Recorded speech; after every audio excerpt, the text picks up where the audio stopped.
Hello everyone, कैसे हो आप सब लोग। आई होप आप सब लोग बहुत अच्छे होंगे। Pragati this side your SST teacher. देखो आज की वीडियो में हम लोग करने वाले हैं आपकी क्लास 7 की सोशल साइंस का चैप्टर नंबर 4 होने वाला है ये। एंड देखो अभी तक हम लोग चैप्टर 1, 2 और 3 तीनों कंप्लीट कर चुके हैं और वो तीनों ही चैप्टर्स आपके ज्योग्राफी के थे। बहुत इंटरेस्टिंग थे। हमने सारे विजुअल्स के साथ सारे क्वेश्चन आंसर्स एक्सरसाइज हमने सब कुछ कवर अप किया है। आज से हम लोग शुरू करेंगे आपकी हिस्ट्री, क्योंकि चैप्टर नंबर 4 से आपकी हिस्ट्री वाला पार्ट शुरू होने वाला है। बिकॉज आपको पता है पहले की तरह आपके पास चार चार तीन तीन बुक्स नहीं है। एक बुक्स है, उसमें हिस्ट्री भी है, ज्योग्राफी भी है, सिविक्स भी, इकोनॉमी भी है। ठीक है, तो आज हम लोग पढ़ेंगे, आज से शुरुआत करेंगे हम लोग आपके हिस्ट्री की, जिस चैप्टर का नाम है chapter number 4, new beginnings, cities and states. नई शुरुआत हो रही है और उस नई शुरुआत के होने में कैसे नए नए शहर बन रहे हैं, नई नई स्टेट्स बन रही है, यानी कि आपके राज्य बन रहे हैं। इन सब चीजों को हम लोग आज के चैप्टर में कवर अप करने वाले हैं। एंड आई रियली होप आप लोगों को ये वीडियो अच्छी लगे चैनल को सब्सक्राइब करना, वीडियो को लाइक करना, कमेंट करना, शेयर करना, सब्सक्राइब करके जाना, अपने फ्रेंड्स को भी बता देना वीडियोस के बारे में। चलो ठीक है, बिना किसी देरी के अपने इस चैप्टर की शुरुआत करते हैं। देखो सबसे पहले आपको पता है हर चैप्टर के स्टार्टिंग में आपके पास ये कुछ थॉट होता है, एक कुछ लाइन होती है जो कि किसी ने कही होती है, फिर कहीं ना कहीं लिखी गई होती है। तो ये जो लाइन है ये हमारे चाणक्य जी, जो हमारे चंद्रगुप्त मौर्य के, जिनको हम बहुत वो मानते हैं, उन्होंने कहा है, जिनका नाम है कौटिल्य चाणक्य, अर्थशास्त्र में उन्होंने अपने ये बात कही है। देखो क्या कहा था, उन्होंने कहा the kingdom shall be protected by fortifying the capital. जो हमारा जो किंगडम है ना, जो राज्य है, उसको हमें प्रोटेक्ट करना चाहिए। कैसे? कैपिटल को, यानी कि अब हर एक स्टेट की, हर एक राज्य की कोई ना कोई कैपिटल होती है। जैसे आप हमारा इंडिया है, इंडिया एक कंट्री है, उसकी एक कैपिटल है। क्या क्या नाम है कैपिटल का? न्यू दिल्ली। ठीक है, अब वो कैपिटल है, उसको कह रहे हैं हर एक किंगडम की कैपिटल को हमें फोर्टिफाई करना चाहिए। बच्चों फोर्टिफाई का मतलब होता है जब कोई भी एक बिल्डिंग है उसको हम चारों तरफ से, ये देखो मान लो ये आपकी कोई बिल्डिंग है, इसको अगर हम चारों तरफ से बड़ी बड़ी दीवारों से ढक दे, मान लो यहाँ बिल्डिंग है, इसके आगे बहुत बड़ी दीवार, यहाँ बड़ी दीवार, यहाँ बड़ी दीवार और यहाँ बड़ी दीवार, चारों तरफ से आपने बहुत बड़ी बड़ी दीवारों से इसको ढक दिया है, ताकि जो दूर से एनिमीज है, जो दुश्मन है, वो वार ना कर सके आसानी से। ठीक है, अच्छा, कहते हैं and the towns at the frontiers. Frontiers का मतलब बॉर्डर्स पे जो शहर है, हम बॉर्डर्स पे शहर को फोर्टिफाई करते हैं। तो आप ये फोर्टिफाई वर्ड आपके हिस्ट्री में कई बार पढ़ोगे तो सिंपल से समझ जाना कि जब भी हम किसी भी बिल्डिंग को, खासकर हम ऐसा करते हैं किसी राज्य को, किसी राजा के घर को, कुछ भी चीज को, जब हम बहुत बड़ी बड़ी दीवारों से चारों तरफ से ढक देते हैं, आसपास चारों तरफ से बहुत बड़ी बड़ी दीवार लगा देते हैं, ताकि सोचो अगर जो आपका एनिमी है, जो दुश्मन है, वो नीचे है, उसको देखेगा बहुत बड़ी दीवार है, वो इतना दूर तक, इतना अंदर तक, इतना दूर तक उसका जो जिस चीज से वो मार रहा है, जो उसका आर्म है, जो उसके एम्यूनिशन है, जो उसकी तोप है, गोली है, बारूद है, जो भी है, वो शायद ना पहुंच पाए। अगर बिल्डिंग इतनी सी है तो आराम से पहुंच जाएगा ऐसे करके, लेकिन अगर वो इतनी ऊंची है, इतनी ऊंची दीवार है, उसको प्रोटेक्ट करने के लिए नहीं कर पाएगा। और ऊपर से मैं आराम से कर सकती हूँ किसी पे भी वॉर। ठीक है, समझ गए? चलो अब कह रहे the land should not only be capable of sustaining the population, कि भैया जो लैंड होना चाहिए, जो जमीन हो, वो सिर्फ ऐसी ना हो कि हाँ वहां की पॉपुलेशन उसमें रह सके, बल्कि बाहर की, अंदर की पॉपुलेशन रह सके। मतलब ये ना हो कि सिर्फ यहाँ आपके आपके लोग रह रहे हैं, बल्कि कोशिश करो कि उस लैंड पे जो बाहर से भी लोग आ सके। अगर वहां पे कोई कैलामिटी हुई है, कोई नेचुरल डिजास्टर आया है, अर्थक्वेक है, फ्लड है, कुछ भी है, वहां पे किसी ने कब्जा कर लिया है, तो बाहर के लोग भी आपके देश में आके, आपके शहर में आके रह सके। आपका जो शहर है वो ब्यूटीफुल होना चाहिए। Being endowed with cultivable land, उसमें बहुत सारा लैंड होना चाहिए जहां पर हम कल्टीवेशन कर सके, यानी कि फर्टाइल लैंड बहुत सारा होना चाहिए, ताकि हम उस पर क्रॉप्स को ग्रो कर सके। माइंस होने चाहिए, खाने होने चाहिए, टिम्बर के फॉरेस्ट होने चाहिए, कि बहुत घने घने लकड़ी वाले, जब लकड़ी वाले जंगल से मेरा मतलब है कि उसमें ऐसे पेड़ हो जिनके जो तना होता है ना, ब्राउन कलर का तना, वो बहुत अच्छा खासा हो, क्योंकि जितना अच्छा तना होगा, उस समय पे तो लकड़ी उसी से बनती थी, फर्नीचर उसी से बनता था, तो वो चीजें बहुत मोटी मोटी होनी चाहिए। एलिफेंट फॉरेस्ट, यानी कि बहुत बड़े बड़े फॉरेस्ट होने चाहिए कि उसमें बहुत सारे एलिफेंट्स तक वहां पे रह सके। And a good pastures rich in cattle, और एक ऐसा, पास्चर्स का मतलब होता है एक ऐसा एरिया जहां पर क्या घासें हैं बहुत बड़ी बड़ी, उसे बोलते हैं हम लोग पास्चर्स। तो भाई जो कैटल होना, जो कैटल होते हैं ना, कैटल का मतलब क्या है भाई? डॉग, सॉरी काउ है, बफेलो है, शीप है, गॉट है, इन सबको जो हम चरवाते हैं ना, उस समय पे हम पास्टर्स में लेके जाके जो बहुत बड़े बड़े ग्रासलैंड्स है वहां जाके हम इनको चारा खिलाते हैं। कह रहे हैं वो बहुत जो अच्छा खासा होना चाहिए। कहते हैं जो आपका लैंड है, जो एक किंगडम है, देखो ये सब बातें वो कर रहे हैं किंगडम की, कि किंगडम कैसा होना चाहिए। किंगडम की कैपिटल फोर्टिफाई हो, टाउन्स के आसपास भी फोर्टिफिकेशन हो, लैंड ऐसा होना चाहिए, माइंस ऐसे होनी चाहिए, और लोग भी आपके यहाँ पे आके रह सके, आपके बहुत ब्यूटीफुल चीजें होनी चाहिए, आपके यहाँ पास्चर्स बहुत अच्छा होना चाहिए। एक किंगडम, एक राज्य, एक शहर बेसिकली होना कैसा चाहिए, कौटिल्य यहाँ पर इसकी बात कर रहे हैं। पानी हो और आप जो है पानी के लिए सिर्फ और सिर्फ बारिश पे डिपेंड ना हो, अच्छे रोड्स हो आपके यहाँ से, अच्छे खासे पानी के रास्ते हो, वो सब चीजें हो, और एक बहुत अच्छी सी प्रोडक्टिव इकोनॉमी हो आपके यहाँ की, जहाँ पे बहुत सारी चीजें आपके पास हो। ऐसा ना हो कि आपके पास सिर्फ एक ही चीज है, आप सिर्फ और चावल ही ग्रो कर रहे हैं, आप सिर्फ और सिर्फ एक ही चीज की खेती कर रहे हैं, ऐसा नहीं हो ना, आपके अलग अलग चीजें आपके पास होनी चाहिए। समझ में आ गई? ये आपके अर्थशास्त्र जी, सॉरी आपके कौटिल्य जी है, चाणक्य जिन्हें हम कहते हैं, तो ना जो कूटनीति, चाणक्य की कूटनीति, वो यही चाणक्य है। बहुत बहुत बहुत ब्रिलियंट, बहुत कुछ जानने वाले, चंद्रगुप्त को ऑलरेडी बहुत सी चीजें बताने वाले, तो बहुत अच्छे थे।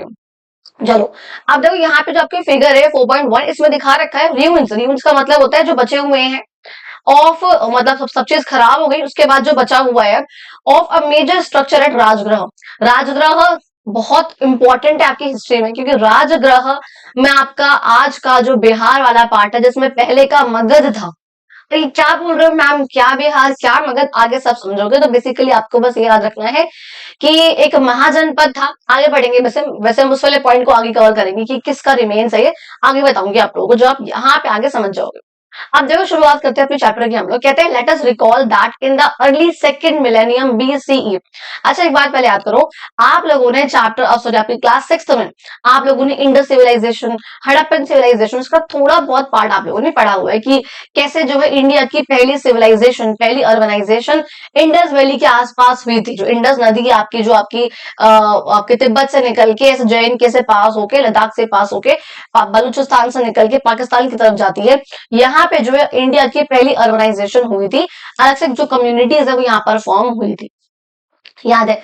अब देखो यहाँ पे आपने देखा था इस तरीके से, यह आपकी हड़प्पन सिविलाइजेशन थी। मुझे समझते हैं क्या बोल रहे हैं।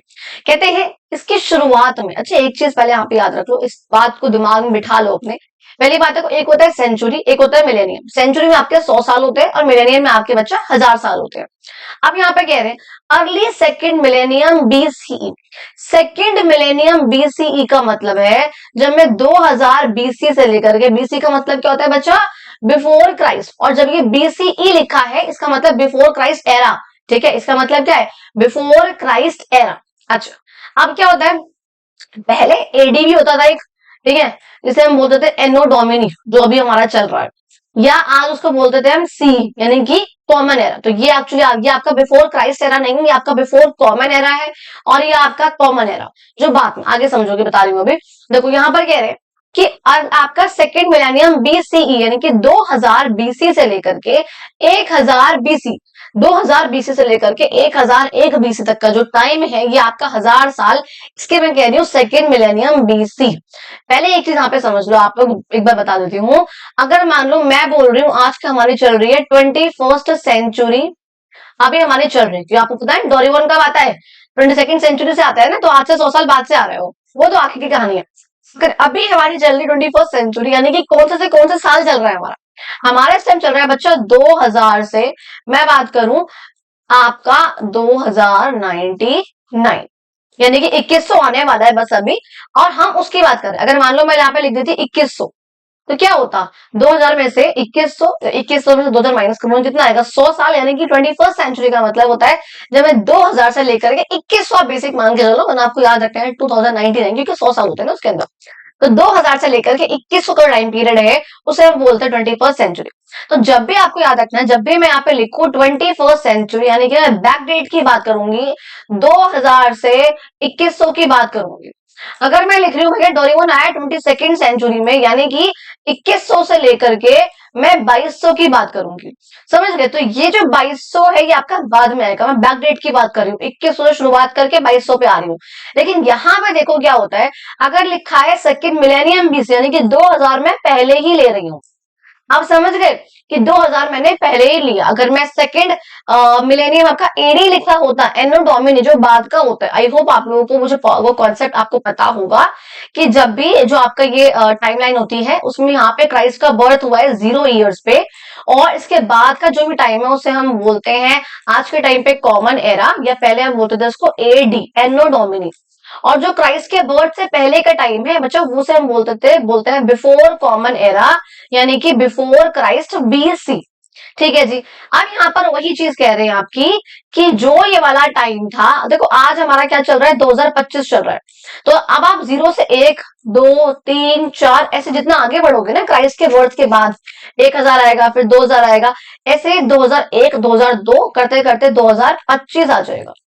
आज आप यहाँ पर हो तो क्राइस्ट के बर्थ को 2025 साल हो चुके हैं, बस बेसिक आपको ये समझना है।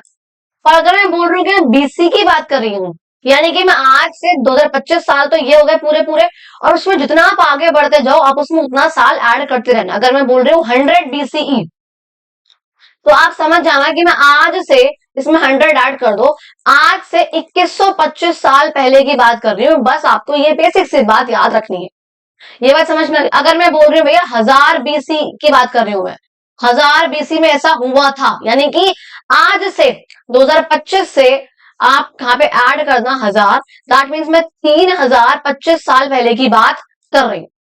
अब ये बात समझ गए। अब ये बेसिक सी बात, एक टाइमलाइन जो आपने क्लास में पढ़ी होगी, मैंने वो यहाँ पे समझा दी आपको 2 मिनट में। अब देखो यहाँ पर कह रही हूं मैं कि मैं जब बात कर रही हूँ सेकंड मिलेनियम बीसी की, दैट मीन्स 2000 बीसी से 1000 बीसी की बात कर रही हूँ। जिस टाइम पे हम कह रहे हैं 2000 बीसी के कुछ सेंचुरीज बाद की बात। अब देखो अगर मैं अर्ली वर्ड यूज करूँ तो समझ जाना, इसके कुछ साल बाद, यानी कि 1900, 1800, 1700, 1600, बस ऐसे यहाँ तक। अगर मैं मिड की बात करूं मतलब 1500 की बात कर रही हूँ, 1500 बीसी। अगर मैं लेट की बात करूं तो देखो 1000 के आसपास जा रही हूं मैं। आपका जो है ये 1100 आ जाएगा, पहले 1200 आएगा, फिर 1100 आएगा, फिर 1000 आएगा, तो मैं उसकी बात, तो लेट है आपका। ये लाइन जो आप चाहे यहाँ पे लिख लो कि मैं क्या बोलना चाह रही हूँ यहाँ पे, ठीक है। अब देखो यहाँ पे कह रहे हैं इस टाइम पे आपकी इंदस की हड़प्पा इंदस सिविलाइजेशन कह लो, हड़प्पन सिविलाइजेशन कह लो, सिंधु सरस्वती सिविलाइजेशन कह लो, कुछ भी कह लो, जो कि इंडिया की पहली अर्बनाइजेशन थी, वो धीरे धीरे करके टूट गई, यानी कि डिसइंटीग्रेट हो गई।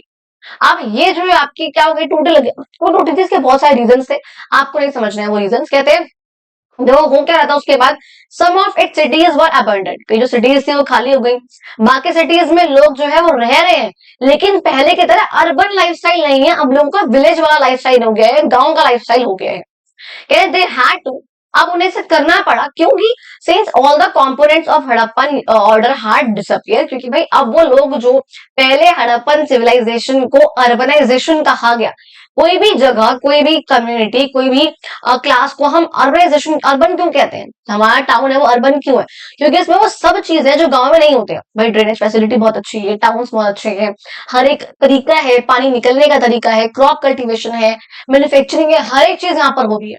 दैट इज कॉल्ड अर्बनाइजेशन, लोगों का एक अर्बन तरीका है जीने का। यहाँ पे देख रहे हो कितना अच्छा, जो देखो पानी का सिस्टम है, ये मैंने वो लगा रखा है मैंने इंडस का, कि इंडस के लोग जो है पहले कैसे रहते थे, उनका वहां पे जो ईंटें थी ना वो इतनी ज्यादा अच्छी ईंटें थी ना कि वो आज भी ऐसी ईंटें नहीं है, इतना पक्की हुई ईंटें थी वो। तो उस टाइम की जो अंडस सिविलाइजेशन उसे बहुत ज्यादा अर्बन मानते थे उन लोगों को। वहां पे वो लोग अपना जो है बाथिंग घाट तक है, वहां पर जाएंगे, वहां पर ये देखो आपको दिख रहा है सब जो है सबके सब नीचे है ये, और ये जो आपका एरिया है ये ऊंचा है, इसे हम बोलते थे सिटाडल। क्या था ये, सिटाडल, CITADEL, जहां पे राजा महाराजा जो ऊपर के लोग हैं हाई क्लास वो रहते थे। ये देखो बाकी घर किस तरीके से कितने अच्छे बने हुए हैं, यहाँ पे कितना अच्छा तरीका है, ये पानी का निकास निकास है, यहाँ पर बोट चल रही है, यहाँ पर क्या क्या चीज है, यहाँ पे डॉकयार्ड था, यहाँ पर ये डॉकयार्ड है। डॉकयार्ड का मतलब जहां पर शिप वगैरह है ना, छोटे छोटे नाव वगैरह शिप है उनकी, वो आ रही है, वो ट्रेड भी कर रहे हैं वो लोग। ड्रेनेज सिस्टम कितना अच्छा है, यहाँ पे पानी है बहुत अच्छा, सारी फैसिलिटीज है यहाँ पे, अर्बन सेंटर्स है, सब कुछ है। तो ये उस टाइम पे अर्बन वहां पे होता था। कहते एलेबोरेट स्ट्रक्चर थे, प्राइवेट भी है पब्लिक भी है, बहुत भरी भरी स्ट्रीट्स हैं, गलियां हैं, बिजी मार्केट है, ट्रेड हो रहा है खूब अच्छा खासा, अलग अलग कम्युनिटीज है जिन सबका अपना अपना ऑक्यूपेशन है, अपना अपना काम है। भाई लोहार भी है यहाँ पर, पोर्टर्स यानी कि जो मिट्टी का काम करते हैं ऐसे ऐसे करते हैं ना वो भी है, बिल्डर्स तक है, वीवर्स है बुनने वाले, क्राफ्ट पीपल हाथ का काम करने वाले हैं, एक राइटिंग सिस्टम है, एक सैनिटेशन साफ सफाई का सिस्टम है, एक एडमिनिस्ट्रेशन है वहां पे, और उसके साथ साथ एक बहुत बड़ा सा स्ट्रक्चर है जिसमें रूलिंग क्लास हेड पर है। ये रहा बहुत बड़ा सा स्ट्रक्चर है जिसमें रूलिंग क्लास आपकी हेड पर रहती है। कह रहे हैं and for a whole millennium, पूरे 1000 सालों तक अर्बन लाइफ जो है एब्सेंट रही। इसके बाद इंडिया में दो देयर आर, अब लेकिन अब देखोगे इसके बाद जो इंडस सिविलाइजेशन था, जब ये 1900-1800 बीसी के अराउंड मानते हैं इसको, क्योंकि अर्ली लिखा है ना यहाँ पर कि अर्ली में वो डिसइंटीग्रेट होने लग गई, हटने लग गई, टूटने लग गई। तो यानी कि 1900-1800 बीसी के आसपास आपको याद रखना है कि 1900-1800 बीसी को मैंने लिखा हुआ है यहाँ पे कि इसके आसपास जो है क्या हो रहा था आपका, जो ये सब टूटने लग गया था, सब कुछ खराब होने लग गया था। एंड दस इसके 1000 साल तक यहाँ पर कोई भी अर्बनाइजेशन इंडिया में हुआ ही नहीं। थोड़ा बहुत था, अलग अलग जगह पे लोग यहाँ पे रह रहे हैं, नॉर्थ इंडिया में शिफ्ट ट्रेवल करेंगे कह रहे हैं, लेकिन फिर भी यहाँ पर हम कहते हैं कुछ इंपॉर्टेंट रीजनल कल्चर यहाँ पे रहे थे जो आपको नहीं पढ़ने हैं। अब देखो मैं कह रही हूँ फोर्थ मिलेनियम बीसी, जैसे आपका सेकेंड मिलेनियम बीसी का मतलब था कि वह 2000 से 1000 पे आई, सेम ऐसे ही मतलब उल्टा चलते हैं हम, उल्टा चल रहे हैं ना। आपको देखो यहाँ पे मैंने जिससे आपको चार्ट समझाया, इस चार्ट के अकॉर्डिंग, मैं इस चार्ट के अकॉर्डिंग आपको दिखाऊं तो यहाँ पे देखो आप एक यहाँ पे आएगा, फिर दो यहाँ पे आएगा, फिर तीन यहाँ पे आएगा, फिर चार आएगा, ऐसे करते करते 100 आएगा, ऐसे करते करते 1000 आएगा, फिर यहाँ पे 2000 आएगा। यानी कि आप ऐसे ही पीछे की तरफ जाओगे, आप जितना पीछे जाओगे आप उतना आगे बढ़ोगे। लेकिन यहाँ पे क्या है, यहाँ पे 1 आएगा, फिर 2 आएगा, फिर 3 आएगा, फिर 4 आएगा, ऐसे करते करते 25 लास्ट। तो जितना आप आगे बढ़ते जाओगे ऐसे जाओगे, समझ गए। तो यहाँ पर हो रहा है कि अगर अब मैं बोल रही हूँ भैया 2000 बीसी, यानी कि मैं आज से 4025 साल पहले की बात कर रही हूँ, तो आपको आज के टाइम पे जो ये वाला बीसी है इसको ऐड कर देना है, तो आपको निकल के आ जाएगा कि मैं आज से कितने टाइम पहले की बात कर रही हूँ। ये बात समझ में आ गई, चलो ठीक है जी। कह रहे अब इसके बाद आप देखोगे भैया वो बात होगी आपके second millennium BC, 1000 BC, 1900-1800 BC के आसपास सब कुछ खत्म होने लग गया और करीब करीब 1000 साल तक, करीब करीब 800-900 साल तक कुछ भी जो है कोई ऑर्गेनाइजेशन आपके यहाँ पे नहीं होता है। लेकिन उसके बाद हम देखते हैं 1000 बीसी के आसपास एक यहाँ पे थोड़ा सा शुरुआत होती है ऑर्गेनाइजेशन होने की, जहां पे होता है भैया लोग जो है यहाँ से उठकर, देखो पहले यहाँ पे थे इंडस गंगा प्लेन्स में, सॉरी इंडस प्लेन्स में, अब ये लोग उठकर आ रहे हैं आपके गंगा प्लेन्स की तरफ। तो यहाँ पे आप देख रहे हो कितना ज्यादा यहाँ पर पॉपुलेशन हो रखी है, कितने यहाँ पे लोग यहाँ पे रह रहे हैं, अलग अलग किंगडम्स यहाँ पे बाद में फॉर्म हो रहे हैं। लेकिन बेसिकली यहाँ पर है कि वहां से जो है लोग उठकर वो यहाँ पे आ रहे हैं। कहते हैं पार्ट जो है इंडस वैली का यहाँ से उठ के नेबरिंग रीजन से आसपास से उठकर यहाँ पे जो है बाकी जो पार्ट सब कॉन्टिनेंट के वहां पे जा रहे हैं। अब ये चीज हमें कैसे पता लगी कि लोग इंडस वैली से उठकर गंगा प्लेन्स की तरफ आ रहे हैं, हमें कैसे पता है? जिस कहते हैं हमें दो सोर्सेस, देखो हमें हिस्ट्री यूजुअली पता ही सिर्फ दो सोर्सेस से है। हमने या तो भैया आर्कियोलॉजिकल एक्सकेवेशन करिए, आर्कियोलॉजिकल एक्सकेवेशन का मतलब होता है जो आर्कियोलॉजिस्ट होते हैं, यानी कि जो पास्ट को पढ़ते हैं, जो इतिहास को पढ़ते हैं, जो हिस्ट्री पढ़ते हैं, जो खोद खोद के देखते हैं कहाँ पर क्या हुआ था। भाई कोई साइट उन्हें मिल गई, उस साइट पे जाएंगे, खोदेंगे, पूरी टीम लगाएंगे, निकालो यहाँ से क्या मिल रहा है, उसको स्टडी करेंगे, उन्हें हम बोलते हैं बच्चा आपका आर्कियोलॉजिस्ट। अब वो जो लोग हैं उन्होंने जो खुदाई करी, उस खुदाई को हम बोलते हैं एक्सकेवेशन। तो वो जो लोग खुदाई करते हैं, मान लो उन्हें कोई हड्डी मिली, मान लो उन्हें कोई लोहे का टुकड़ा मिला, उन्हें कुछ भी मिला, वो उसको स्टडी करेंगे कि हाँ ये कब का टाइम पीरियड है, इसका कब था, कब आया, कैसे आया, वो सब चीज। तो यानी कि हमें इतिहास पता लग रहा है या तो आर्कियोलॉजिकल एक्सकेवेशन से, या फिर सेकंड कोई एंशिएंट यानी कि पुराना लिटरेरी का सोर्स है। लिटरेरी का मतलब क्या है भाई? लिटरेचर है कोई, लिटरेचर मान लो कोई बुद्धिस्ट का है, जैन है, ये वैदिक कुरान वैदिक जो पीरियड था आपका, जो वैदिक टेक्स्ट है आपके, वो सबसे पुराने हैं, वो एंशिएंट है बिल्कुल। उसके बाद बुद्धा और जैन वगैरह आते हैं, मतलब यूजुअली पहले बुद्धा जैन वगैरह भी आ गए थे कुछ कुछ एरियाज में, बाद में वेद आए थे, तो वो चीज अलग है। ऋग वेदा पीरियड सबसे पुराना है वैसे, उसके बाद धीरे धीरे करके आते रहते हैं। यानी कि हमें इतिहास का पता लगता है सिर्फ दो सोर्सेस आर्कियोलॉजिकल एक्सकेवेशन से, जो कि जिसने हमें ये कंफर्म करा कि हाँ भैया पुराने अर्बन सेंटर्स तो थे, क्योंकि हमें कुछ ऐसी चीजें मिली हैं जो अर्बनाइजेशन को दिखाते हैं।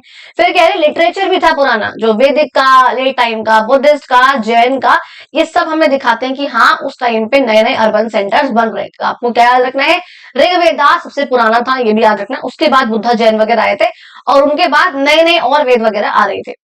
अब ये जो आपका शिफ्ट था जहां पे ये इंडस वैली से उठकर गंगा प्लेन्स की तरफ आए, जब गंगा प्लेन में इन लोगों ने अपना सिविलाइजेशन करा, अपना आपको बसाया, काम करा, चीज ढूंढी, ऑर्गेनाइजेशन करा, सेम ऐसे जैसा आपका उस टाइम पे था फर्स्ट के टाइम। देखो आपको याद रखना है कि जो फर्स्ट अर्बनाइजेशन है इंडिया में वो आपका हुआ है इंडस वैली सिविलाइजेशन, जिसे हम हड़प्पन सिविलाइजेशन भी कहते हैं।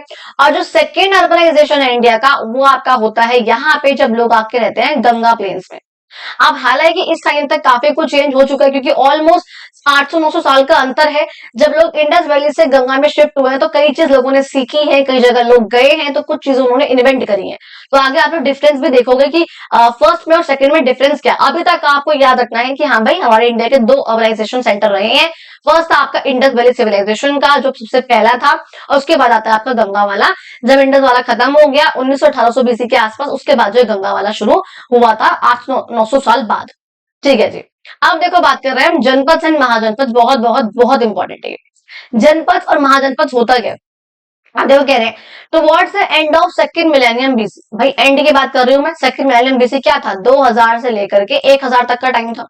यानी कि 2000 यहाँ मान लो आपका यहाँ पे 0 है तो यहाँ पे 2000 होगा और यहाँ पे आपका 1000 होगा। ये तो पता है ना। फिर तभी तो होंगे ना एक फिर 999, 990, 900 ऐसे करते करते एक पे आ जाऊंगी। तो यहाँ पे आपका 1000 है, ये आपका 2000 है। ठीक है जी। अब मैं यहाँ पे कह रही हूँ इसका एंड हो रहा है, यानी कि यहाँ पे 1900 आया होगा, 1800 होगा, 1700 होगा, 1600 होगा, 1500 होगा, 1400 होगा, 1300 होगा, 1200 होगा, 1100 होगा, फिर 1000 आएगा। एंड हो रहा है यानी कि यहाँ पे आपका एंड का मतलब 1200 से लेकर के 1100 बीसी, 1300, 1200 बीसी, इस टाइम की बात कर रही हूँ। इस टाइम पे क्या हुआ था, रीजनल कल्चर जो थे उन्होंने खुद को रीऑर्गेनाइज करा। नॉर्थ इंडिया में। जैसे मैंने ये बताया कि वो लोग आईवीसी यानी कि जो इंडस वैली के आसपास का एरिया है वहां से शिफ्ट होकर नॉर्थ इंडिया की तरफ आएंगे, आपका गंगा प्लेन की तरफ आएंगे, यानी कि वहां से हट रहे हैं, वहां से हट कर यहाँ पे शिफ्ट हो रहे हैं। तो यहाँ पे वो लोग खुद को दोबारा से ऑर्गेनाइज करेंगे। बहुत सिंपल सी बात है। अब क्योंकि यहाँ पर लोग आ रहे हैं तो लोग, अब देखो इस बात को बहुत ध्यान से समझना, एज पीपल फॉर्म्ड। अब जैसे जैसे यहाँ पे लोग आएंगे, यहाँ पे जिन भी लोगों का, इस बात को बहुत ध्यान से रिपीट करके सुनना, समझ में ना आए तो एक बहुत ध्यान सुनो कि जब यहाँ से लोग यहाँ पे आएंगे, इंडस वैली से लोग गंगा प्लेन्स में आएंगे, तो लोग, जिन भी लोगों का सेम लैंग्वेज है, जिन लोगों के सेम कस्टम्स हैं, जिन लोगों के सेम ट्रेडिशंस हैं, जिन लोगों का कॉमन लैंग्वेज है, ये सब लोग एक ग्रुप फॉर्म करेंगे। फॉर सपोज जो आपका, देखो भाई आपका ये पूरा एरिया है ना, क्योंकि यहाँ से लोग उठ के आ रहे हैं। उस टाइम पे आपका, मैं उस टाइम की बात कर रही हूँ जब कोई पाकिस्तान अफगानिस्तान नहीं था। ये पूरा का पूरा आपका बेटा इंडियन सब कॉन्टिनेंट है, पूरा का पूरा। कोई पाकिस्तान, अफगानिस्तान, कोई बांग्लादेश, कुछ भी नहीं था। ये सब का सब इंडियन सब कॉन्टिनेंट था। कोई नेपाल, भूटान, कुछ भी नहीं। ये सारा का सारा जो आपका पार्ट है, ये जो मैप में है, ये आपका बच्चा पूरा का पूरा इंडियन सब कॉन्टिनेंट है। तो आपको एक बात याद रखनी है बच्चा कि लोग क्या हो रहे हैं, यहां से उठकर आ रहे हैं। आपके इस वाले पार्ट से, जो आज का पाकिस्तान है, जो आज का अफगानिस्तान है, यहां से लोग उठकर आ रहे हैं। ठीक है। आज के इंडिया से लोग खुद, यहाँ पे जो खुद इंडिया के थे, मतलब ऐसे करके लाएंगे ना, ऐसे करके, तो वो लोग वहां से भी उठकर आ रहे हैं। अब हर जगह से लोग उठ के यहाँ पे आ रहे हैं। जब यहाँ पर आएंगे तो यहाँ पे अफगानिस्तानी भी आ रहे हैं। जो अफगानिस्तान की, उनकी सेम लैंग्वेज होगी, वो आज का अफगानिस्तान है। उन लोगों को नहीं पता कि हाँ अफगानिस्तान से आ रहे हैं, इंडियन सब कॉन्टिनेंट से आ रहे हैं बेसिकली। तो जो भी लोग अफगानिस्तान से आ रहे हैं उनका एक ग्रुप बन गया, जो लोग पाकिस्तान से आ रहे हैं उनका एक ग्रुप बन गया, जो लोग गुजरात से आ रहे हैं उनका एक ग्रुप बन गया, जो राजस्थान से आ रहे हैं उनका एक ग्रुप बन गया। तो बेसिकली जो भी लोग इस एरिया में रह रहे हैं वो सब उठकर यहाँ पे आ रहे हैं ना, खुद को रिऑर्गेनाइज कर रहे हैं। तो उन लोगों का एक ग्रुप अलग अलग फॉर्म हो रहा है। तो ग्रुप को हम आज बोल रहे हैं कि हाँ जी ये पाकिस्तान अफगानिस्तान है, लेकिन उस समय पे क्या अलग अलग ग्रुप बन रहे हैं। बस जिन भी ग्रुप का सेम लैंग्वेज है, कॉमन लैंग्वेज है, यानी कि कॉमन कस्टम्स है, कॉमन ट्रेडिशंस है, कॉमन कल्चर है, कॉमन प्रैक्टिस है, ये अलग अलग लोग जो है छोटे छोटे से ग्रुप्स बना रहे हैं। भाई मैं कह रही हूँ मेरा अफगानिस्तान लैंग्वेज बोलती हूँ, मेरे यहाँ पे सेम कल्चर है, तुम लोग मेरे ग्रुप में आ जाओ। ये बोल रहे कि नहीं नहीं तुम वहां जाओ, हम लोगों का सेम सेम ग्रुप है, तुम भी ऐसे लैंग्वेज बोलते हो, तुम भी उर्दू बोलते हो, और तुम भी उर्दू बोलते हो, तुम भी उर्दू बोलते हो, तुम्हारी लैंग्वेज भी ऐसी सी है, तुम्हारे कस्टम भी ऐसे होते हैं, मेरे यहाँ भी शादी ऐसे हो, तुम्हारे भी शादी ऐसे होती है, मेरे यहाँ भी इंटरकास्ट नहीं करनी, तुम्हारे यहाँ भी इंटरकास्ट नहीं करनी। तो यहाँ पे क्या हो रहा है, जिन भी लोगों का सेम सेम कस्टम है, सेम कल्चर है, सेम लैंग्वेज है, वो सब अलग अलग ग्रुप फॉर्म कर रहे हैं। बच्चा उन ग्रुप को हम लोग बोलते हैं बेटा क्लैन। क्या बोलते हैं इन ग्रुप को हम लोग?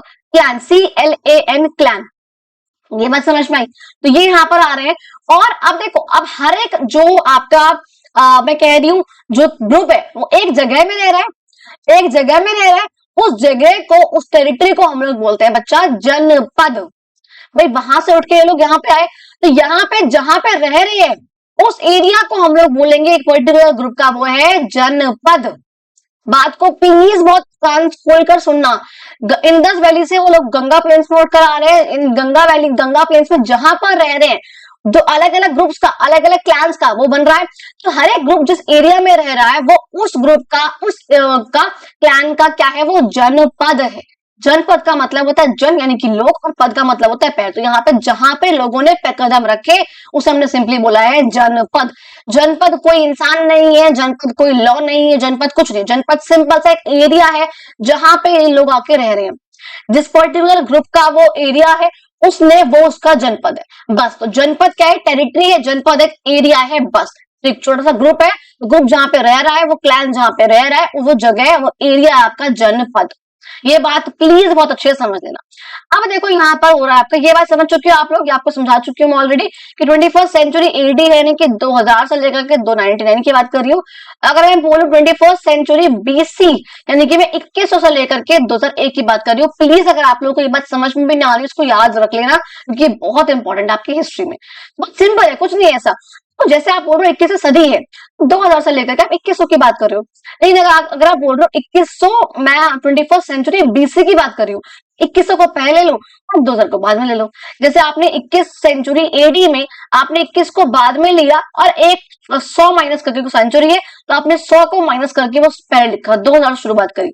लेकिन आप यहाँ पे क्या करो, आप शुरुआत करो 21 से ही और उसको 1000, उसमें 100 माइनस कर दो, अब उसको 2001 में ले जाओ। बहुत सिंपल सा फंडा है, वैसे आपको धीरे धीरे करके समझ में आ जाएगा और अच्छे से। और देखो यहाँ पे कह रहे हैं जैसे जैसे जो जनपद थे, जो ट्रेड नेटवर्क थे, जो जनपद है वो बढ़ रहे हैं क्योंकि ट्रेड का नेटवर्क बढ़ रहा है। लोग जो है वो यहाँ से यहाँ ट्रेवल कर रहे हैं, ट्रेवल तो उनका एरिया जो है बढ़ता जा रहा है। वो लोग यहाँ पे राज कर रहे हैं, लोग यहाँ पे समझ रहे हैं, आ रहे हैं, रह रहे हैं, तो वो एरिया बढ़ रहा है और आपस में सबके सब कनेक्ट हो रहे हैं। कह रहे बाय 8 और 7 सेंचुरी, 8 और 7 सेंचुरी का मतलब क्या, 8 सेंचुरी का मतलब क्या, देखो बीसीई है, एडी और बीसीई, ये बीसीई आपका वही है बीसी, और एडी है आपका सीई। ठीक है, अच्छा अब मैं कह रही हूं, अगर मैंने बोला है 8 सेंचुरी बीसीई यानी कि मैं 800 से लेकर के 700 की बात कर रही हूँ। अगर मैं बोल रही हूँ 7 सेंचुरी बीसी यानी कि मैं 700 से लेकर के 600 की बात कर रही हूँ। लेकिन अगर मैं बोलती बच्चा 7 सेंचुरी एडी, जो आज चल रहा है, जो आज है ना आपका 2025 चल रहा है, 2000 चल रहा था, वो सब एडी है। जो भी उस जीरो के बाद आए हैं वो सब एडी है, उसके पहले के है वो सब बीसी है।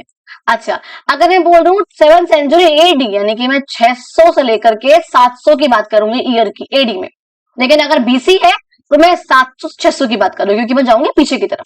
ठीक है जी। अच्छा अब देखो कह रहे हैं यहाँ पर कि इस टाइम पे some of those early states had merged together. भाई अब जो जनपद थे वो क्या होते हैं, कुछ जनपद है मर्ज हो जाएंगे क्योंकि ये वाला सेम, अब ये जो क्लैन है इनका ये ग्रुप था, यहाँ पे रह रहा था, अब यहाँ पे और सेम सेम ग्रुप के लोग आ गए तो ये एरिया इनका बढ़ गया। एरिया इनका क्या होगा, बढ़ जाएगा। अब ये जो बड़ा हुआ एरिया यानी कि मर्ज हो गया, यहाँ भी सेम लोग रह रहे हैं, ये भी यहीं पे आ गए, ये भी यहाँ आ गए, तो एरिया जो है मर्ज हो गया। तू भी इसके अंदर आ, तू भी इसके अंदर आ, एरिया जो है मर्ज हो गया, आपस में जुड़ गया। अब ये जो अब देखो पहले क्या है, छोटा सा एरिया था, ऐसे छोटे छोटे एरिया है। अब इन चारों एरियाज में सेम तरह के लोग रह रहे हैं, सेम ग्रुप है लोगों का। इन्होंने क्या करा, अब इनका अपना अपना जनपद था, इन्होंने कहा अलग अलग ना करते, ऐसा करते हैं एक साथ जोड़ लेते हैं, तो ये पूरा का पूरा एक बड़ी सी यूनिट बन गई जिसे हमने बोला बेटा महाजनपद। क्या बोलेंगे बच्चा इसको हम, महाजनपद। तो जनपद से हटकर क्या हो गया आपका, महाजनपद हो जाए। ये बात समझ में आ गई, चलो जी ठीक है। कह रहे हैं अब यहाँ पे रिजल्टिंग जो यूनिट्स थी उन्हें हमने बोला महाजनपद। ऑल दो the text have different list of them, लेकिन आप देखोगे बहुत सारे थे वैसे, लेकिन जो मोस्ट मोस्ट मोस्ट इंपॉर्टेंट थे वो आपके थे 16। आपको याद ही रखनी, याद आपको सिर्फ 3-4 रखने हैं। वैसे आपके 16 महाजनपद, तो देयर वाज 16 महाजनपद। ठीक है, अब देखो जो शुरू कहां से हो रहे हैं, देखो मैप में यहाँ पे ध्यान से आप लोगों को देखना है। कहते हैं Gandhara in the north west से वो शुरू हो रहे हैं। देखो यहाँ पे आपका है मैप, देखो ध्यान से, जस्ट अ सेकेंड। ठीक है, तो गांधारा ये दिख रहा है, ये नॉर्थ वेस्ट है, तो नॉर्थ वेस्ट यहाँ से है ना आपका, देखो यहाँ पे नॉर्थ वेस्ट है, तो ये आपका क्योंकि गांधारा इधर पाकिस्तान की तरफ है, पाकिस्तान का है नॉर्थ वेस्ट में है ना, आपको दिख रहा है ये मैप देखकर कि हाँ भाई ये गुजरात जा रहा है, तो ये हमारे इंडिया की खुद की बाउंड्री तो भैया जो है ये ऐसी है।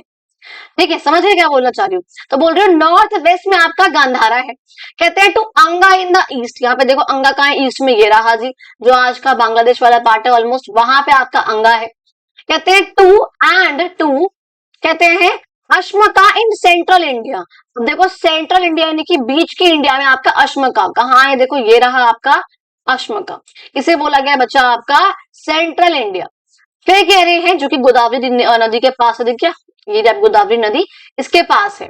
ठीक है जी, फिर कह रहे हैं, हाँ ये बताया आपको, शुरू आपने देखिए मतलब कहाँ से लेके कहाँ तक, कि आपके गंधारा से लेकर के यहाँ गंधारा से लेकर के अंगा तक और नीचे यहाँ पे अशक्का तक, इस तरीके से ऐसे करके ये फैले हुए हैं ट्रायंगल से फॉर्मेट में। अच्छा जी, ठीक है जी। अब देखो आगे इन्होंने क्या कहा, अलोंग विद सम स्मॉलर जनपद, कुछ आपका छोटे छोटे जनपद भी हैं जो कि खुद को धीरे धीरे करके इंडिपेंडेंट कर रहे हैं, किसी के अंडर काम नहीं करेंगे, किसी के अंडर नहीं रहेंगे। तो आपको ये बात समझ में आई बच्चा कि जनपद क्या होते हैं और महाजनपद क्या होते हैं। जनपद का सिंपल सा मतलब है जो लोग आपके इंडस वैली से गंगा प्लेन्स की तरफ जब शिफ्ट हुए, तो ये जो लोग थे, जिन लोगों का सेम लैंग्वेज है, सेम कल्चर है, सेम कस्टम है, इन लोगों ने अपने छोटे छोटे ग्रुप फॉर्म कर लिए, जिन ग्रुप को हमने बोला है क्लैन।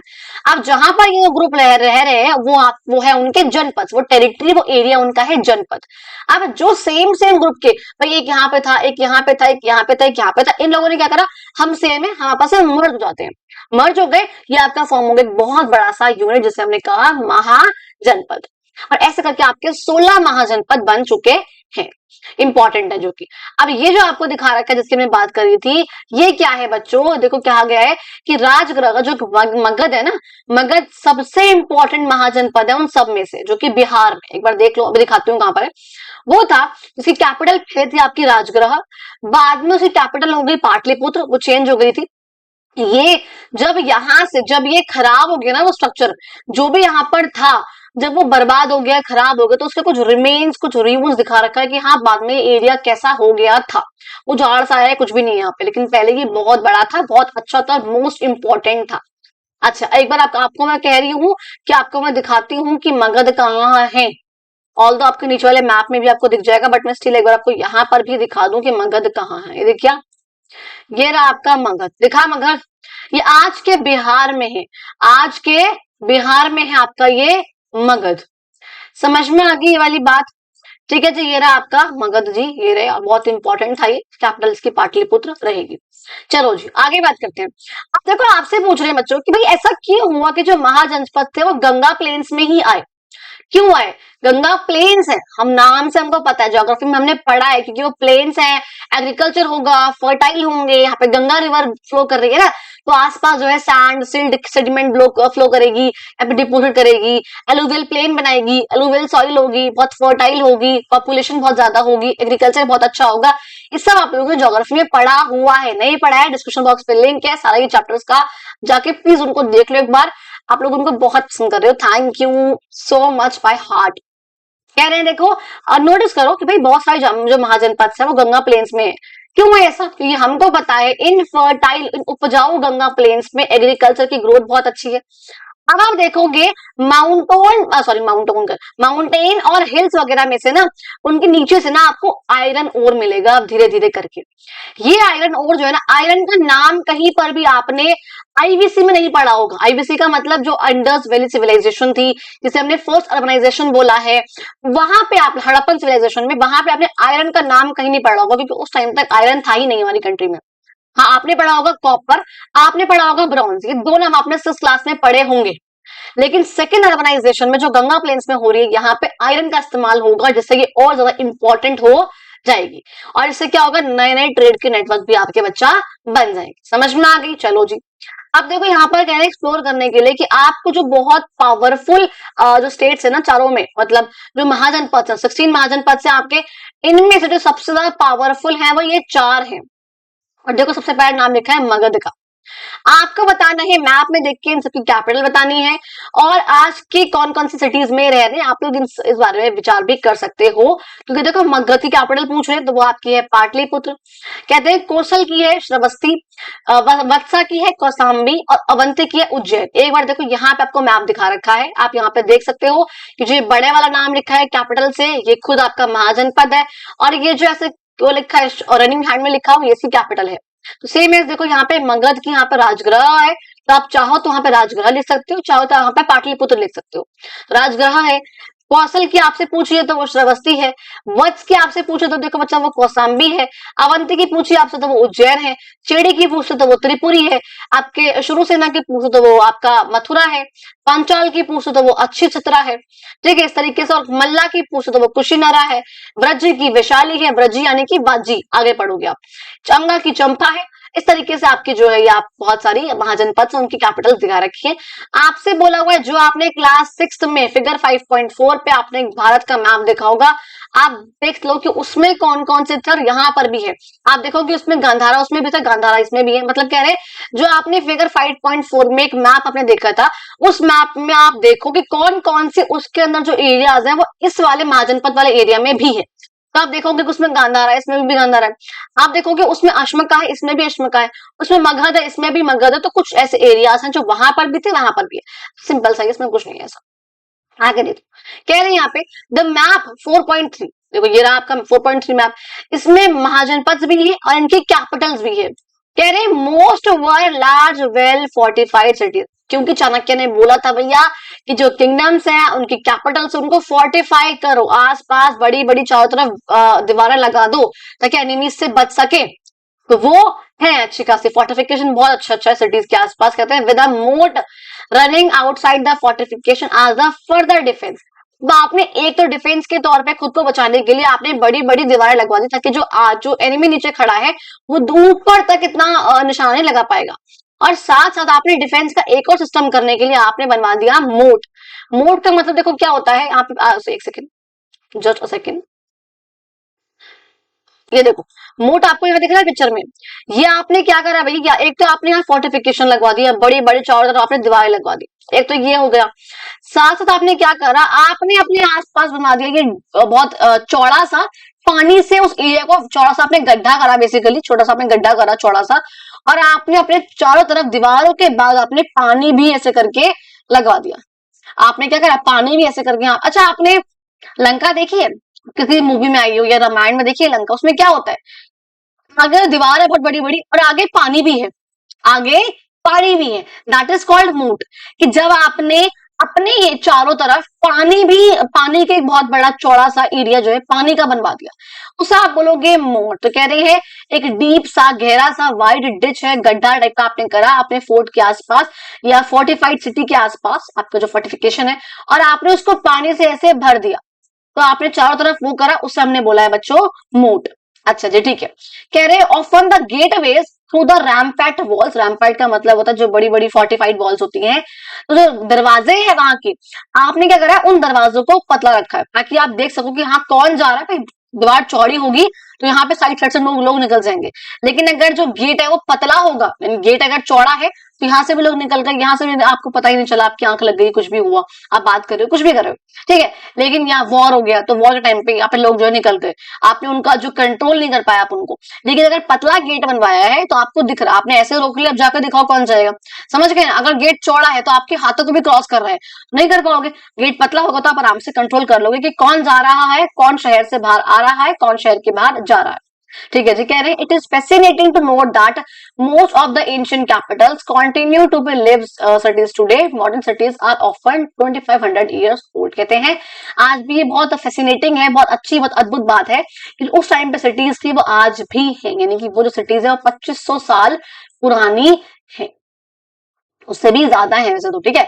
2500 साल पुरानी वो सिटीज जो है आज की है, जो 1000 साल पहले आई है, और अभी चल रहा है आपका 2025, तो इसमें 1000 ऐड करोगे यानी कि 3000 साल पुरानी है वैसे तो वो भी।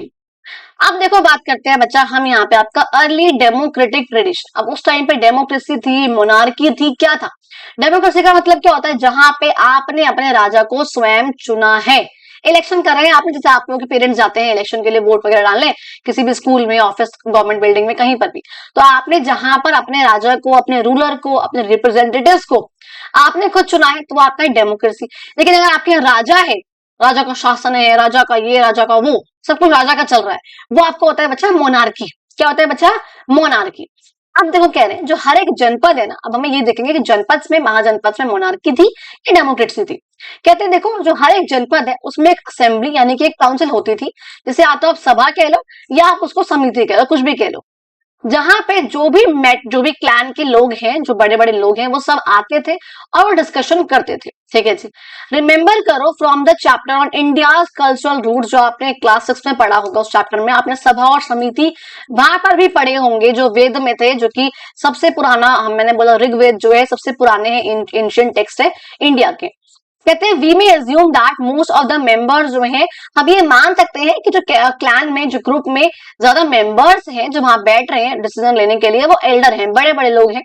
लेकिन जो राजा है ना, वो कोई भी डिसीजन, रूल इंडिपेंडेंटली या फिर अपनी मर्जी से, आर्बिट्रेरली, जैसे वो चाहे वैसे तो नहीं कर सकता। यानी कि राजा के मन में जो आए वो नहीं कर सकता। ऐसा माना जाता है कि भाई अच्छा रूलर वो है जो आसपास जो भी असेंबलीज के लोग हैं उनसे, उनके मिनिस्टर से, अपने मिनिस्टर से बेसिकली, अपने एडमिनिस्ट्रेटर से जो उसको शासन में हेल्प कर रहे हैं, उन सब लोगों से सलाह लेके कोई भी डिसीजन ले। यानी कि जो राजा है, अच्छा राजा वो होगा जो अपने मिनिस्टर्स के साथ साथ, एडमिनिस्ट्रेटर्स के साथ साथ, जो वहां पे असेंबली में लोग बैठे हैं उनसे भी पूछकर, डिस्कस करके कोई भी डिसीजन ले, तो वो राजा अच्छा हो। हालांकि कोई जरूरी नहीं है, कोई लॉ नहीं, कोई कानून नहीं है कि हाँ उसको ऐसा करना पड़ेगा, लेकिन वो अगर ले तो अच्छी बात है, ज्यादा अच्छा होगा। और कहते हैं अगर कोई रूलर, ऐसा माना गया है कि अगर वो ऐसा नहीं करता है, हम उस राजा को हटा सकते हैं, या उस पर विश्वास नहीं करेंगे, ऑब्वियस सी बात है। अच्छा, तो असेंबली वाले जो उसको हटा भी सकते हैं, ऐसा होता है वैसे। Of course while such mention specific significant है, इसका मतलब ये नहीं क्योंकि कानून है, मैंने बताया ना, कोई कानून नहीं है, ऐसे लिखा नहीं हुआ संविधान में, या कोई, उस टाइम पे संविधान होता ही नहीं था, उस टाइम पे तो कोई कॉन्स्टिट्यूशन था ही नहीं, लेकिन ऐसा कोई लिखा हुआ वो नहीं था कि हाँ जी उन्हें असेंबली के मेंबर से पूछना ही पूछना है, ऐसा नहीं था। ठीक है, कह रहे हैं let us remember that the data we have, अब देखो जो हमारे पास डाटा है उन पीरियड्स का, रिमोट पीरियड्स का मतलब है जो उस समय का था, जब कुछ भी कंफर्म नहीं है, कई चीजें कंफर्म नहीं है, तो डाटा जो हमारे पास अधूरा है, आपको मानना पड़ेगी ये चीज। कहते हैं इन देयर पॉलिटिकल सिस्टम, उनके पॉलिटिकल सिस्टम्स में जो महाजनपद से एक्सपैंड होते हैं, एक्सपैंड यानी कि जो बड़े थे इतने एक्सपैंडेड, उन्होंने और बढ़ाया बेसिक प्रिंसिपल्स ऑफ महाजनपद के, यानी कि भाई जनपद के प्रिंसिपल्स को और बढ़ा दिया महाजनपद के प्रिंसिपल्स ने, क्योंकि जनपद छोटे हैं, महाजनपद बड़े हैं, बहुत सिंपल बात है। अब देखो यहाँ कह रही हूं मैं, सम वर इनफैक्ट मोनार्कीज, हालांकि जो कई महाजनपद थे उनमें हमने बोला भैया राजा है, राजा अल्टीमेट अथॉरिटी है, राजा, लेकिन ये नहीं कि राजा का जो मन करेगा वो करेगा। ऐसा देखो आप, मैं बात कर रही हूँ यहाँ पर कि जो आपके जनपद है और जो आपके महाजनपद है, इन सब में डेमोक्रेसी है या इन सब में मोनार्की है। डेमोक्रेसी है तो देखो क्या हो रहा है, डेमोक्रेसी में दो तरह की है। एक में बोल रहे हैं भैया, इन लोगों ने बोला कि हाँ ऐसा है कि जो राजा है वो असेंबली से अगर पूछ पाछ कर डिसीजन ले, अपने मिनिस्टर से पूछ के, डिस्कस करके, एडवाइस करके डिसीजन ले, तो वो अच्छा माना जाता है। और शायद अगर वो ऐसा ना करे तो कई जगहों पर, क्योंकि देखो 16 है, 16 में हर जगह अलग अलग है, तो अगर वो ऐसा ना करे तो कई जगहों पर असेंबली जो है ऐसे राजा को हटा भी सकती है। ये एक जगह की बात हुई। लेकिन अब यहीं पे जो कोई दूसरा महाजनपद है वो यहाँ पर कह रहे नहीं नहीं, हमारे यहाँ ऐसा नहीं है, हमारे यहाँ तो भैया एब्सोल्यूट मोनार्की है, हमारे यहाँ जो राजा है वो अल्टीमेट अथॉरिटी है। अल्टीमेट अथॉरिटी जो है राजा है, राजा का जो मन करेगा वो अपनी मर्जी से करेगा। यहाँ पे बोला राजा आर्बिट्रेरली अपनी मर्जी से इंडिपेंडेंटली नहीं कर सकता है, उसको अच्छा मानेंगे हम अगर वो हमसे पूछ कर डिसीजन ले, तो अगर नहीं ले रहा तो शायद उसको हटा भी दिया जाए। ये कह रहे नहीं नहीं, यहाँ पे असेंबली के लोगों से पूछने पाछने का कोई सिस्टम नहीं है, हमारे तो राजा जो कह दिया वो ठप्पा लग गया उस पर पट से, जो राजा ने कहा सो पत्थर की लकीर वो फॉलो होना ही होना है। हर जगह पे अलग अलग है ना, क्योंकि तो कहते हैं राजा जो अल्टीमेट अथॉरिटी है, बस वो मिनिस्टर्स है कुछ और कुछ असेंबली ऑफ एल्डर्स है, उसके पास कोई ऐसा सभा समिति से वो नहीं पूछता ज्यादा। इसकी पोजीशन भी हेरिडेटरी है, यानी कि राजा के बाद बेटा, बेटा के बाद उसका बेटा, उसके बाद उसका बेटा, उसे बोलते हैं हेरिडेटरी पोजीशन। तो राजा की जो पोजीशन है वो हेरिडेटरी है। कहते हैं किंग जो है वो टैक्स कलेक्ट करेगा, जो रेवेन्यू है वो कलेक्ट करेगा, लॉ एंड ऑर्डर को, कानून को मेंटेन रखेगा और बहुत अच्छी अच्छी फोर्टिफिकेशंस कराएगा अपने कैपिटल के आसपास। एक आर्मी मेंटेन करेगा अपनी टेरिटरी को बचाने के लिए, या फिर जब उसे वॉर करना है अपने आसपास की कंट्रीज से, अपने आसपास के देशों से, सॉरी आसपास के शहरों से, वो कर सकता है। कहते हैं मगध जो कि आज के बिहार में है, कोसल जो कि आज के यूपी में है, और अवंती जो कि आज के मध्य प्रदेश में, देखो ये रहा कोसल जो कि आज का यूपी वाला पार्ट है, ये रहा पूरा का पूरा। अवंती जो कि आज का ये रहा, देखो दिख रहा है, आज का उज्जैन वाला पार्ट है, दिख गया। इसी की बात कर रहे हैं कि ऐसे ऐसे उस टाइम पे था। मगध तो आपको पता है, देखो आज का बिहार है, दोबारा देख लो बेशक एक बार, ये रहा आपका, तो ये रहा मगध जो कि आज का आपका ये बिहार वाला पार्ट है। अच्छा जी, अब देखो यहाँ पर कह रहे हैं बच्चा कहाँ गया, ये बहुत ज्यादा पावरफुल स्टेट्स थी, कौशल है, अवंती है, आपका मगध है, ठीक है, ये सब जो है बहुत ज्यादा ही पावरफुल स्टेट्स थी। कहते हैं हाउएवर एटलीस्ट 2 महाजनपद। अब आपने समझ लिया भैया महाजनपद में क्या हो रहा है, कहीं पे डेमोक्रेसी है जी, थोड़ी बहुत है जहां पे राजा पूछ पाछ के डिसीजन ले रहा है, अगर नहीं लेगा तो शायद उसको हटा सकते हैं, थोड़ी बहुत डेमोक्रेसी है। यहाँ पे कहीं पे मोनार्की है बिल्कुल नहीं, नहीं जो राजा कहेगा वही चलेगा। आप कह रहे हैं 2 महाजनपद लेकिन ऐसे, एक मल्ला और एक वाजी, जिसे हम वज्जी भी बोलते हैं बच्चों, इसे हम कॉन्फेडरेसी बोलते हैं बेसिकली, कुछ का ग्रुप है 12-10 लोगों का, सॉरी ग्रुप्स का। वाजी बेसिकली 12 ग्रुप्स का है, तो 12 लोगों की 12 ग्रुप्स की कॉन्फेडरेसी से बोलते हैं। मल्ला भी यहाँ पे कुछ लोगों का है। यहाँ पे अलग सिस्टम है, आज का डेमोक्रेसी वाला सिस्टम है। देखो क्या है, कहते हैं सभा और समिति इनके पास खूब पावर है, सभा और समिति इनके पास खूब पावर है, and took important decision through discussion. सभा में समिति में जो लोग आके बैठ रहे हैं, कौन लोग बैठ रहे हैं, जो एल्डर्स हैं, ये लोग इम्पोर्टेंट डिसीजन लेते हैं, and if necessary through vote, और अगर जरूरत पड़ी तो वोट के थ्रू कुछ इंपॉर्टेंट डिसीजन लेते हैं, जैसे कि राजा को सिलेक्ट करना।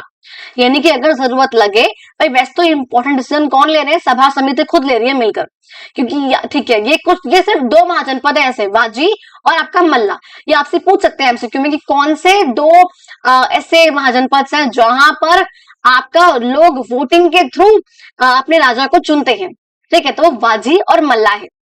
कह रहे हैं तो इंपॉर्टेंट डिसीजन खुद सभा और समिति ले रहे हैं, और मेन कई बार इस इंपॉर्टेंट डिसीजन में राजा को वोट के थ्रू चूज करना ये भी आता है।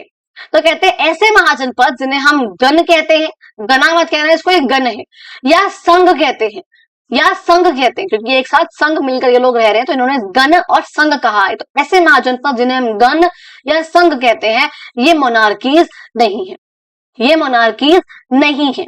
There functioning might be called democratic, बल्कि आप इनके काम करने के तरीकों को डेमोक्रेटिक बोलो, क्योंकि यहाँ पे अपने राज्य को ये लोग खुद चुन रहे हैं थ्रू वोट। यानी कि उस समय पे देखो वोटिंग सिस्टम तभी आ चुका था। यहाँ पे राजा की पोजीशन इसकी तरह हेरिडेटरी नहीं है कि राजा आएगा उसका बेटा आएगा, उसका बेटा आएगा, उसका बेटा नहीं, राजा को हम लोग चूज कर रहे हैं बाजी और मल्ला की कॉन्फेडरेसी के लोग वोटिंग के थ्रू, ठीक है। एंड जो मेंबर्स है फैमिली असेंबली के, वही लोग हैं जो डिसीजन ले रहे हैं, जो राजा को चूज कर रहे हैं, ये सब चीजें। इसीलिए जो कई स्कॉलर्स हैं, जो बहुत विद्वान लोग होते थे उस टाइम पे, उन लोगों ने इस वाजी को और मल्ला को, इन दोनों ही महाजनपद को क्या बोला है, अर्ली रिपब्लिक्स बोला है। तो आपसे एमसीक्यू पूछ सकते हैं कौन से महाजनपद से जिनको अर्ली रिपब्लिक्स कहा गया, तो आपको पता होना चाहिए वो वाजी है और मल्ला है। आपसे पूछेंगे महाजनपद कितने हैं, तो वो 16 है। आपसे पूछेंगे जनपद होता क्या है, तो जहां पे लोग आए, यहाँ पर अलग अलग ग्रुप के लोग यहाँ पे आकर रहे, उस टेरिटरी को हमने क्या बोला है, जनपद। जिन भी लोगों का सेम कस्टम है, सेम लॉ, सेम लैंग्वेज है, कॉमन बहुत कुछ चीजें, वो सब लोगों ने ग्रुप फॉर्म करा, क्लैन फॉर्म करा, और वो लोग एक एरिया पे रहे, उस एरिया को हमने बोला जनपद। जब ये कई ग्रुप्स आपस में मिल गए, मर्ज हो गए, जनपद का एरिया बढ़ गया, ट्रेड बढ़ गया, इसे हमने बोला महाजनपद। और ऐसे हमारे पास 16 महाजनपद है। कई महाजनपद में आपका डेमोक्रेसी है, कई महाजनपद आपका मोनार्की है, कहीं पर डेमोक्रेसी थोड़ी बहुत है, जहां पे कह रहे कि राजा अपने अकॉर्डिंग ना ले डिसीजन, हमसे पूछ के ले तो बेटर होगा, नहीं देगा तो शायद उसको हटा भी दे हम लोग। और कई जगहों पे बिल्कुल मोनार्की है, भाई राजा है जो है। लेकिन कई महाजनपद ने बोला है भाई एब्सोल्यूट, यहाँ पे ऑलमोस्ट यहाँ पे अर्ली रिपब्लिक है ये, वाजी और मल्ला जैसे, कि जहां पर जो सभा और समिति के लोग हैं, जहां पे असेंबली है एल्डर्स की, वो लोग खुद इंपॉर्टेंट डिसीजन ले रहे हैं, जिसमें राजा का सिलेक्शन करना, राजा को वोट के थ्रू सिलेक्ट करना भी इसके अंदर आ रहा है। और हम मान के चलते हैं कि ये one of the earliest system है वर्ल्ड का, कि वर्ल्ड का सबसे बड़ा, सबसे मतलब सबसे पुराना सिस्टम जो है आपका यही वाला होता है। वैसे देखो 47 मिनट्स हो गए हैं, चाहो तो ये वाला पॉइंट फिर लंबा खिंच जाएगा थोड़ा सा, चलो लेकिन पढ़ लेते हैं, कोई बात नहीं। अब देखो यहाँ पे कह रहे हैं मोर इनोवेशन। अब यहाँ पे कुछ और अलग अलग ज्यादा इनोवेशन इन्वेंशन यहाँ पे हो रही है। कहते हैं the age of janapada and mahajanapada was an age of profound change. भाई जनपद आए और महाजनपद आए, उस टाइम पे बहुत चेंजेस हुए, अलग अलग चीजें यहाँ पर हुई जिसने इंडिया की सिविलाइजेशन को बहुत इम्पैक्ट करा आज तक भी। आप लोग का जो चैप्टर था क्लास 6 में इंडिया के कल्चरल रूट्स का, आपने उस टाइम पे लेट वैदिक के बारे में देखा होगा, Buddhist period, Buddhist thought, Buddhist schools of thought आपने देखे होंगे उस टाइम पे, जैन स्कूल ऑफ थॉट आपने देखे होंगे, और खासकर इनके लिटरेचर भी आपने सब कुछ देखा होगा, पढ़ा होगा, ये रियली हो। क्लास 6 की बात कर रही हूँ क्योंकि मैं, कहते हैं वो जो स्कूल थे वो डिसेमिनेट करा उन्होंने अपनी टीचिंग्स को, लिटरेचर को स्कॉलर्स के थ्रू। यानी कि जो आपके जैन स्कूल ऑफ थॉट है, बुद्धिस्ट स्कूल ऑफ थॉट है, इन लोगों ने अपनी टीचिंग्स को, अपनी बातों को फैलाया। डिसेमिनेट का मतलब होता है फैलाना, स्कॉलर्स के थ्रू, अलग अलग लोगों के थ्रू, पिलग्रिमेज के थ्रू सबको फैलाया। जो मॉन्क हैं, जो ऐसे भिक्षुक, जो मॉन्क देखो ये रहे, जो पिलग्रिमेज, ये वैसे पिलग्रिमेज है ये तो नन्स वगैरह हैं जो उनको फॉलो करते हैं, ये सब इंडिया में ट्रेवल करते हैं, इंडिया से बाहर ट्रेवल करा इन लोगों ने, अलग अलग जगहों पे गए ये लोग। जैसे आपके पिलग्रिमेज, पिलग्रिमेज का मतलब क्या होता है, जहां पे वो लोग जाके रहते हैं पिलग्रिम्स। ये देखो ये क्या था, ये शाइजुआन है, ये आपका हुएन सांग है, हुएन सांग, शाइजुआन, शुइंग सांग, ये सब जो है कई लोग जो है चाइना से ना, ऐसा करके चाइना से इंडिया की तरफ आए थे, गंधारा से एंट्री कर रहे हैं, जो आपके हिंदू कुछ माउंटेन सब वहां से आ रहे हैं। इनका ये लोग क्यों आए थे, क्योंकि यहाँ की बुद्धिस्ट फिलोसफी से, बुद्ध स्कूल ऑफ थॉट से, जैन से, इन सब से इंस्पायर हुआ, इनकी टीचिंग्स को जानने के लिए और समझने के लिए, लिटरेचर को चोरी करने के लिए, या कह लो लिटरेचर को समझने के लिए, अपनी लैंग्वेज को ट्रांसलेट करने के लिए, इन सब चीजों के लिए ये लोग यहाँ पे जो है ट्रेवल करा। इन लोगों ने पूरा चाइना से पैदल आए थे ये लोग ऑब्वियसली, तो यहाँ पे माउंटेन्स के थ्रू जो है लोग आते हैं, एंटर करते हैं आपके इंडिया में। ठीक है, तो ऐसे बहुत सारे लोग यहाँ पे आते थे उस टाइम पे, अलग अलग कंट्रीज से आ रहे हैं, south Asia, south north Asia से आ रहे हैं, ईस्ट एशिया से आ रहे हैं, वेस्ट एशिया से आ रहे हैं, इंडिया में आ रहे हैं यहाँ के कल्चर के बारे में और जानने के लिए, बुद्धिस्ट, जैन, इन सब चीजों को जानने के लिए। कहते हैं अर्बनाइजेशन जो है टेक्नोलॉजीज के बिना तो नहीं हो सकती है। आप एक बार याद करो कि हड़प्पन सिविलाइजेशन में कॉपर और ब्रॉन्ज की मेटलर्जी थी, वहां पे उन लोगों ने इन मेटल्स का यूज करना, इन मेटल्स को एक्सट्रैक्ट करना, ये सब चीजें सीखी थी। कॉपर और ब्रॉन्ज की बात हमने करी थी।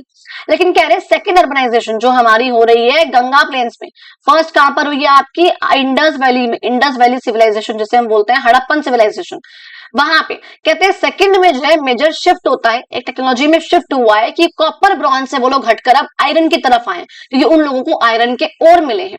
ठीक है जी, तो अब आयरन को निकालना, टेक्निक्स है ऐसी अलग अलग जहां पे उन्होंने आयरन को एक्सट्रैक्ट करना, यानी कि उसको निकालना, आयरन को शेप करना, ये सब उन्होंने जो है अर्ली सेकेंड सेंचुरी मिलेनियम से, यानी कि अब मैं कहूंगी 1800 बीसी के आसपास इन लोगों 1800 बीसी के आसपास इन लोगों ने ये सब चीजें सीख ली।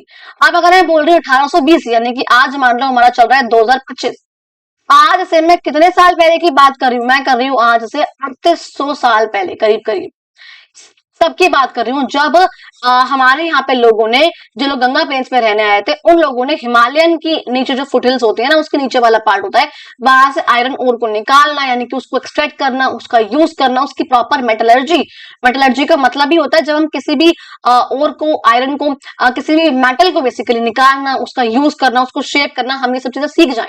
ठीक है, उसे हम बोलते हैं मेटलर्जी। तो ये चीज उन लोगों ने सीख ली, लेकिन कह रहे हैं but it took a few centuries for iron to become a daily part of life. भैया सीख तो लिया इस टाइम पर ही, निकाल लिया उसको, लेकिन उसको अपनी डेली जिंदगी का पार्ट बनाना, उससे टूल्स बनाना, उससे इक्विपमेंट बनाना, ये सब कुछ टाइम बाद हुआ, कई सौ साल बाद हुआ, बेसिकली 1500 1400 बीसी के आसपास ये चीजें हुई। कहते हैं by late second millennium BC, यानी कि 1200-1100 बीसी के आसपास आयरन टूल्स जो अब यहाँ पे अच्छे खासे वाइड स्प्रेड हो गए। अब क्योंकि आयरन टूल्स आ गए, इससे एग्रीकल्चर और ज्यादा अच्छा हो गया, बहुत अच्छे वेपन बने इससे हमारे। ठीक है, ब्रॉन्ज से अच्छे बने और हल्के बने लेकिन शार्प बने, स्वॉर्ड्स बन रही है, यानी कि तलवार है, स्पीयर्स है, एरो है, शील्ड्स हैं, जो अपने आपको ढकने के लिए होती है ना, शील्ड लोहे की, वो सब चीजें हैं। As it happens there is some evidence of warfare between neighbouring mahajanapadas, क्योंकि अब आयरन के टूल्स आए हैं, आयरन के इक्विपमेंट्स आ रहे हैं, वॉर करने के लिए भी उनके पास आयरन की चीजें आ गई। तो अब हमने देखा है कि आसपास के जो महाजनपद हैं वो भी यहाँ पर लड़े हैं, क्योंकि हमें कहीं ना कहीं आयरन की इक्विपमेंट्स, आयरन के जो वॉरफेयर है, जो वॉरफेयर के इक्विपमेंट्स होते हैं लड़ने के, चाहे वो तलवार है, चाहे वो शील्ड है, चाहे वो एरो है, कुछ भी है, तीर कमान वगैरह, वो सब हमको जो है मिला है। तो इसलिए हालांकि कह नहीं सकते कुछ कंफर्म, लेकिन हाँ हम मान के चलते हैं कि हाँ महाजनपद जो है आपस में भी लड़े हैं, क्योंकि हमको आयरन के एविडेंस जो है कुछ हमको मिले हैं। अच्छा, कहते हैं सच मिलिट्री कैंपेन जो हुए हैं ये ओकेजनली अलायंसेस वगैरह भी थे उस टाइम पे। अलायंस का मतलब क्या होता है, जो एक ग्रुप फॉर्म होता है, एक बड़ा ग्रुप है, उसके आसपास जो छोटे छोटे ग्रुप्स और उसमें आके मिल जाए, उन्हें हम बोलते हैं अलायंस। कहते हैं इन्होंने, इनकी वजह से क्या हुआ है, नए नए किंगडम्स बने हैं, नए नए एम्पायर बने हैं, जो हम आगे पढ़ेंगे अपनी जर्नी में। अब देखो एक हम बात करते हैं, अनदर जो इनोवेशन था इस टाइम का, वो था पहली बार कॉइन्स का यूज करना। जो पहली बार हमारे इंडिया में कॉइन्स यूज हुए वो थे ये वाले, जिसे हम बोलते हैं बच्चा पंच मार्क कॉइन्स। क्या बोलते हैं, हम बोलते हैं पंच मार्क्ड कॉइन्स, ये थे। और क्योंकि ट्रेड बढ़ा, तो ट्रेड बढ़ने के साथ साथ इनकी इंपॉर्टेंस बहुत बढ़ती चली गई, इसलिए इनका आना बहुत जरूरी था। और वेरी सुन हमने भी किया, क्योंकि पहले ट्रेड बढ़ रहा है तो पहले बार्टर सिस्टम है। आपको पता है बार्टर क्या होता है, जहां पे हम सामान के बदले सामान लेते हैं। आज भी हमारे घर में अगर बर्तन वाली आंटी आती है तो वो क्या करती है, हम उनसे बर्तन लेते हैं और अपना साड़ी, सूट, शर्ट, पैंट उनको देते हैं। मम्मियां करते हैं ना ऐसे, तो है बार्टर सिस्टम, BARTER, ठीक है। लेकिन अब क्या हो रहा है, उस टाइम पे पहले था, लेकिन बाद में जो है कॉइन्स का यूज भी होना शुरू हो गया। अच्छा, कह रहे हैं ये जो है अलग अलग रीजन में चल रहा है, इवन वर्ल्ड के अलग अलग पार्ट्स में चल रहा है।